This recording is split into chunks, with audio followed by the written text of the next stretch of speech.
ఒక నిశ్శబ్దమైన అడవిలో కరువు వచ్చింది. ఆహారం దొరకక జంతువులు భయంతో బాధతో ఉన్నారు. ఒకరోజు కొంత గింజలు కాయలు దొరికాయి. తెలివైన కోతి వాటిని నేలలో నాటింది. ఇవి రేపటి ఆశ అని అనుకుంది. ఆ మొక్కల కోసం కోతి నది దగ్గరకు వెళ్లి నీటిలో ఆనందంగా ఆడుకుంటూ నీళ్లు తీసుకుని వాటిని పోసింది. అప్పుడు అకస్మాత్తుగా ఒక నూడిల్స్ ప్యాకెట్ కనిపించింది. ఇది ఇక్కడికి ఎలా వచ్చింది అని ఆశ్చర్యపడింది. అన్ని జంతువులను పిలిచింది.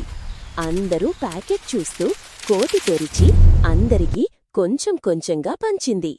తరువాత అడవికి రాజైన సింహాన్ని పిలిచారు.